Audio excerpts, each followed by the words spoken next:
আরে অন্ধ নাকি, চোখে দেখেন না? ভাইজান রাগ করবেন না, আমি সত্যি অন্ধ, আমি চোখে দেখি না। ঠিক আছে যান। হ্যাঁ আমি আসছি। কি এটা?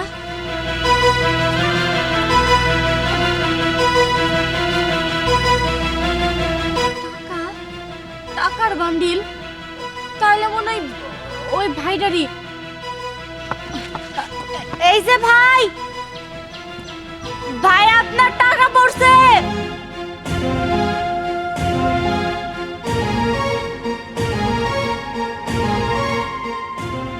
ভাই এই যে আপনার টাকা।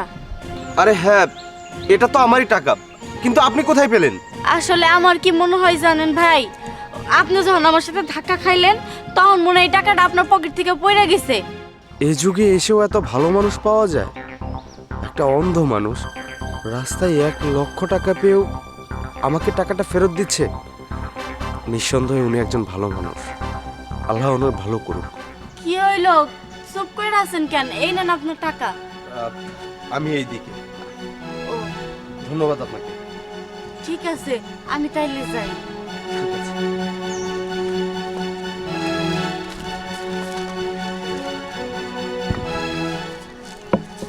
মেয়েটা কত সৎ, কিন্তু ওকে দেখে অসহায় মনে হচ্ছে।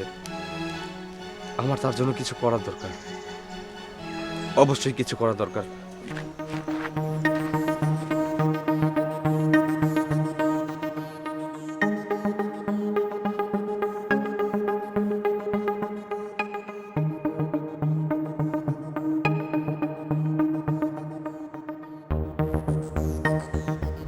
একটা মানুষ আর কতই ধৈর্য ধরতে পারে? হ্যাঁ, ধৈর্য ধরতে ধরতে ধৈর্যের বাঁধ ভূমিকম্পের মতো আবার ভেঙে গেছে।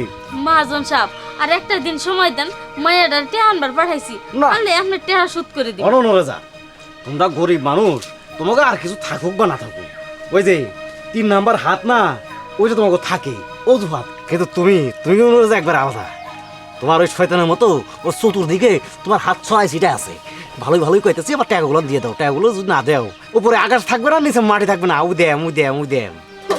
আল্লাহ গো, এটা আপনি কি কইতাছেন? মহাজন সাহেব, আপনি যদি আমার এই পিঠা মাটিটা কাইরে নেন, তাহলে মায়াডার নিয়ে আমার গাছ তলায় তাহার লাগবো।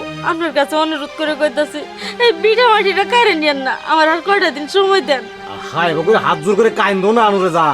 আমার আবার কান্দাকাটি সহ্য হয় না, মনের মধ্যে মায়া তো। আর তোমরা যতটা আমার খারাপ না করো, আমি ততটা খারাপ না। হ্যাঁ, মন ভরা আমার শুধু মায়া আর মায়া। কিন্তু তোমার মায়া দিতে দিতে মায়া সুইটে আমার পায়ের মধ্যে আয়া হচ্ছে। ভালোই ভালোই টাকাটা সময় মতো দিয়ে দিও, নাহলে কিন্তু খবর আছে। ঠিক আছে মহাজন সাহেব।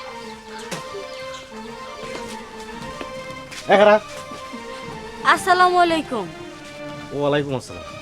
ওই সালাম দিয়ে মন না গুলাই তোর মায়ে আমার কাছ থেকে যে ওই কসকসা বড় বড় করার নোটগুলো নিছে, এগুলা দি।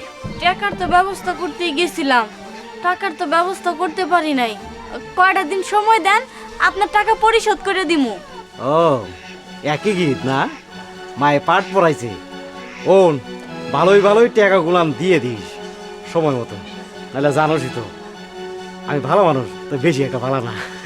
এখন যা, তোর ভাই তোর জন্য অপেক্ষা করতেছে। আচ্ছা।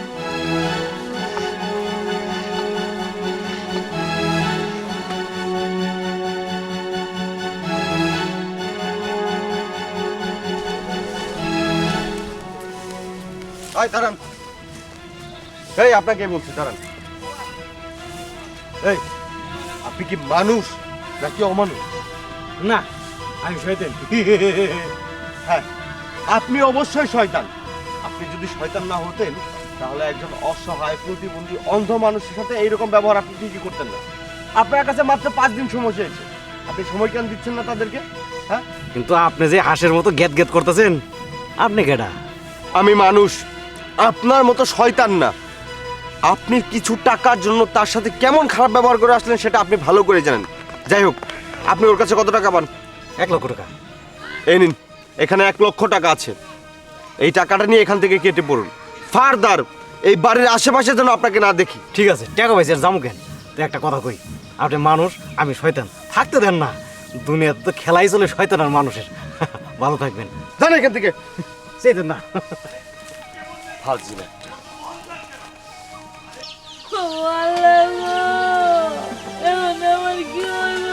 মা কবিতা মা কি হয়েছে তুমি কাঁদতেছো কেন তুই টেনে আইছস মা তে পাইছস না মা টেহার তো কোনো ব্যবস্থা করা পারলাম না আল্লাহ রে এম কি হবো মহাজন আইছিল মহাজন কয়ে গেছে আজকের দিন আমার টেহা না দেয় বাড়ি ভিটে যা আছে সব নিয়ে নিব মা তুমি চিন্তা করো না মহাজনের সাথে আমারও দেখা হয়েছিল আমি কয়দিনের সময় নিছি চিন্তা করো না মা তুমি আপনাদের আর টাকাটা দিতে হবে না, টাকাটা আমি দিয়ে দিয়েছি। কিন্তু আপনি কারা আপনি আমগরে এত বড় উপকার করছেন আপনার তো আমরা চিনি না আপনি আমাকে চিনবেন না, কিন্তু আপনার মেয়ে আমাকে চেনে। আপু, আপনার কি মনে আছে কিছুক্ষণ আগে আপনি আমাকে 1 লক্ষ টাকা পেয়ে দিয়েছিলেন? আমি সেই ব্যক্তি। কি কইতেছেন আপনি আপনি সমস্ত ঋণ পরিশোধ করে দিয়েছেন, কিন্তু আপনি এটা কেন করতে গেলেন? আমি আপনার সততায় মুগ্ধ হয়ে আপনার ঋণটা পরিশোধ করে দিয়েছি। শুধু তাই না, আপনারা যদি রাজি থাকেন তাহলে আমি আপনার চোখের চিকিৎসা করাতে চাই। চোখের চিকিৎসা করে আপনার চোখটা ভালো করে দিতে চাই এবং আমার অফিসে একটা চাকরি দিতে চাই। আপনাদের যদি কোনো অমত না থাকে। না না, আমগর অমত থাকবো কেন? আমরা তো মানুষ না ফেরেশতা। এই দুঃসময় আমগর পাশে দাঁড়াইছেন, আমার মায়ের চিকিৎসা করবার চাইতেছেন, এটা তো আমার ভাগ্যের ব্যাপার। মা, ওনারে ঘরে নিয়ে বসাও। না না, আজকে না, আমি আজকে যাই, কালকে আপনাকে নিয়ে ডাক্তারের কাছে যাব, তারপরে খাবো কিছু। ঠিক আছে, আসি। ঠিক আছে, আল্লাহ হাফেজ। আসসালামু আলাইকুম। আই মা, গড়ায় কিছু খাই নিবি?